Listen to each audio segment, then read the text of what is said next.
Nou, ik ben vooral heel erg teleurgesteld dat we dit niet met elkaar konden doorzetten. Dat we dat debat niet met elkaar konden voeren.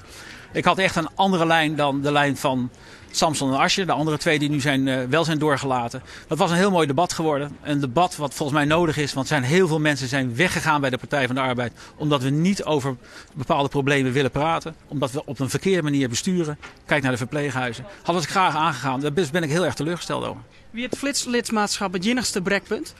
Dat was wel het belangrijkste. Vooral omdat het was toegezegd de dag nadat ik mij kandidaat stelde. Want er komt een flitslidmaatschap. Nou, heb ik gezegd, is niet in lijn met die congresuitspraak. Maar laten we niet over de techniek praten met elkaar.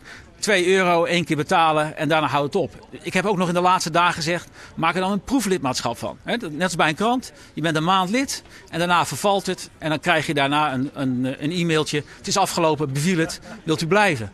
Ook dat was onbespreekbaar. Nee, daar hebben we niet voor gekozen. Waarom? Omdat ze willen dat iedereen moet weer lid worden. En de mensen zijn weggegaan omdat ze geen lid meer wilden zijn. We hebben een afspraak gemaakt om niet leden erbij te betrekken. Nou. Je zei dat je wie in de oren man en wieken al duidelijk bezig om je duidelijk te profileren, ook in de media. Ik heb je bij Just bij Omroep Friesland daarover verteld. Wil je een nieuwe koers inslaan, maar een eigen fractie? Nou, dat moeten we eerst even zien. Vanavond ga ik, misschien zie ik u wel onderweg, gewoon eerst rustig terug naar Sneek. Met familie, vrienden en ook later met adviseurs praten van wat staat ons nu te doen. Het is een enorme teleurstelling. Want u weet ook dat ik in Friesland samen met Lutz Jacobi ons ontzettend hebben ingezet om die Partij van de Arbeid er weer bovenop te krijgen. Ik zal ook met haar natuurlijk, we hebben vandaag ook al contact gehad.